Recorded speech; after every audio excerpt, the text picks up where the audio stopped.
Good evening. My name is Ciara and I'll be presenting my project on the effects of drink temperature on heart rate during exercise in cold environments. Before we get into the content of my project, I would like to tell you a little bit about myself and why I chose this experiment.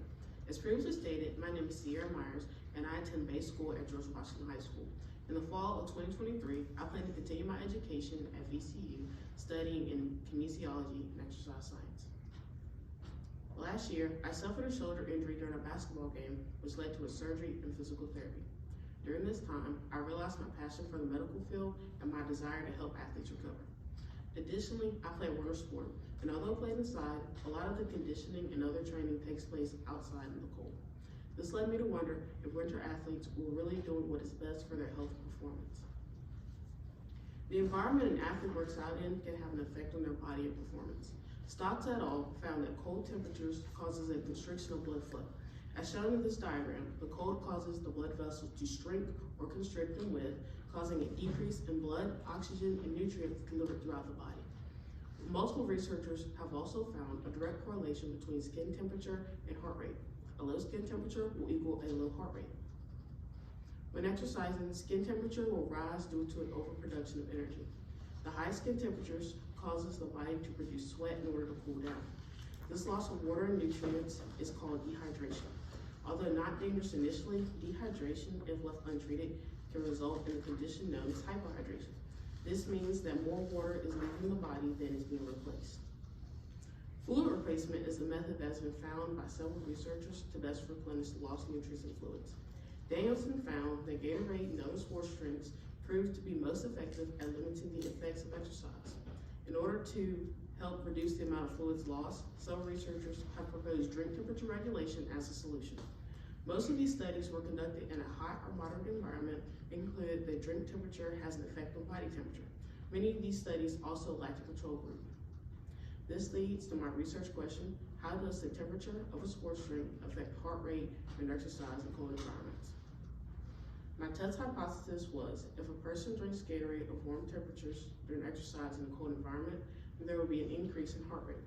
My null hypothesis was if a person drinks Gatorade at warm temperatures during exercise in a cold environment, then there will be no change in the heart rate. The independent variable of this study was drink temperature, which was set at 10 degrees Celsius, 37 degrees Celsius, and 50 degrees Celsius, or equivalent to 50 degrees Fahrenheit, 98.6 degrees Fahrenheit, and 122 degrees Fahrenheit. The dependent variable was heart rate. The constants of the study were location, weather, devices, and serving size. The control group was the 37 degrees Celsius drink temperature group, which I set as my warm trial. To begin my methodology, I obtained consent from the superintendent, principals, parents, and the participants. Then I gathered my materials, which was water, cups, Gatorade mix, and pulse oximeters. Then I randomly gathered my sample of 30 participants, ages 14 to 18. To begin the check-in process, we had the participants sign-in sheets and we checked for their consent form. Then we took their baseline measurements of their heart rate. Then we prepared the Gatorade at 4 ounces a cup and we checked the temperature of that Gatorade. Then we had the participants drink 1 cup of Gatorade before each lap. They did 4 laps. After the 4th lap, they rested for 10 minutes and then we took their recovery heart rate. I compiled my raw data into an Excel spreadsheet and conducted my statistical analysis testing, which was a one-way ANOVA test. At the significance level of 0.05, the null hypothesis was rejected with a p-value of 0.033. My results show that a drink temperature equivalent to the normal body temperature, 98.6 degrees Fahrenheit, has the most effect on heart rate. This is in agreement with similar studies as when extreme drink temperatures are tested, they do not affect the heart rate as much as an average. My experiment was successful at proving my test hypothesis because of the correlation between heart rate and body temperature. The warm trial heart rate average was 93.93, the cold trial heart rate average was 90.08, and the hot trial heart rate average was 85.4. At the 0.05 level of significance, there is sufficient evidence to conclude that drink temperature equivalent to normal body temperature causes the most effect on heart rate when exercising in a cold environment. Therefore, athletes should keep their drinks around body temperature for the best results. My findings are important because it contributes to the field of kinesiology. Researchers and athletes can use my findings to increase athletic performance through hydration and drink temperature.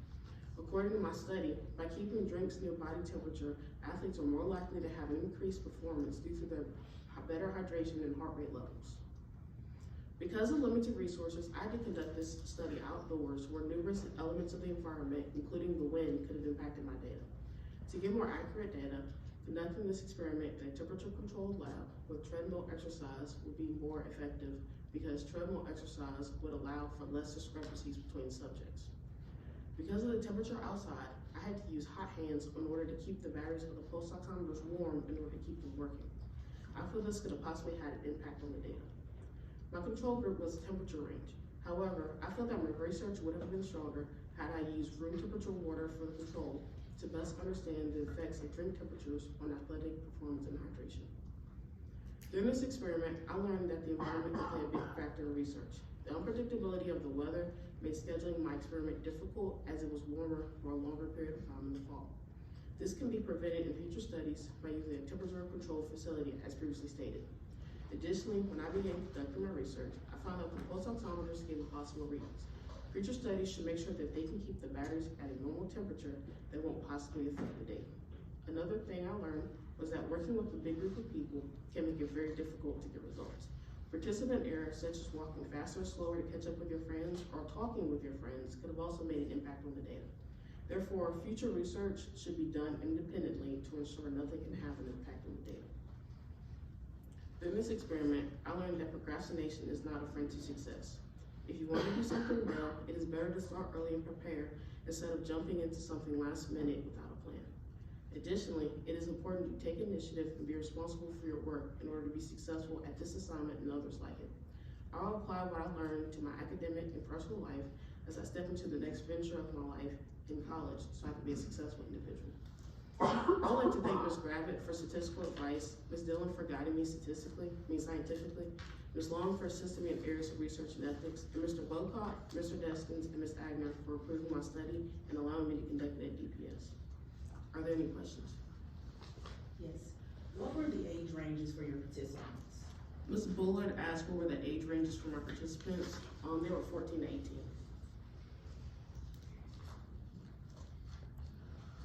So some apparently really went out and ran probably pretty hard, walked, and so it's hard to determine how the temperature of their bodies when you actually tested them. Is that what the thinking is? Dr. Jones asked, did some of them walk and did some of them run, and how did that affect the data? I had everybody walking, but some people are naturally fast-paced walkers, more slower. But I also found that as we were testing that some people, obviously they had friends out there or the people they knew, so they would walk a little faster to keep up with their friends or a little bit slower. So when they had somebody to talk to, because we were out there for a good 40 minutes or so to get everybody tested and stuff. So I feel like that could have impacted their heart rates and stuff. So you did a heart rate before? Yeah, I took a pre-exercise heart rate. About 2 or 3 minutes before, that they took their first cup of Gatorade and then they began their lap and time themselves. And then every time they came back, we would take their heart rate again and then they drink another cup of Gatorade, do that for 4 times. And then after the 4th lap, they rested for 10 minutes to have a recovery period. And then we took their final heart rate for recovery heart rate. In future studies, do you think that there would be an implication between the Gatorade compared to water, knowing what Gatorade has a lot of sodium in it? So have you thought about that? Ms. Collins asked if there would be a difference between the Gatorade and water used as a hydration method. And some of my studies that I found for research, they did actually test Gatorade versus water. And some of them found a difference, some of them didn't, just depending on what they did. Because some people use like the exercise bikes and use treadmill exercise, different things. I use a track because I really didn't have access to a big facility. That's one of my limitations, but I did use a track and I just used Gatorade. But I found that probably using water as a control would have given me a better idea of that difference.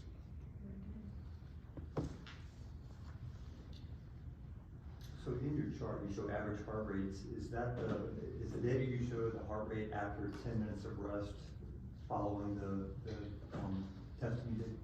Mr. Eves asked if the graph shows the post-recovery heart rates. No, that was the average of all the heart rates that we took. So I took a average of all 5 heart rates that we took. Okay, so 1 after each lap. Yeah. And then after 10 minutes of rest. And including the pre-heart rate, yes. Okay. How do you think the fitness level of the participants affected your results? Meaning someone who's really fit would have a faster recovery time than someone who's not very fit. Mr. Eads asked, did fitness play a role into the, data that was taken? I chose, most of my participants, actually, it wasn't planned this way, I randomly selected them. I went to different, like 3 or 4 classrooms and, handed out consent forms, and whoever returned them back, I maybe got 50 to 60 of them back. And then I used a random number generator to assign a number, then again, randomly selected those numbers for those participants. But most of them ended up coming out of weightlifting. They were not football players by any means, but they definitely were a little bit more in shape, so that could have also been had an impact on the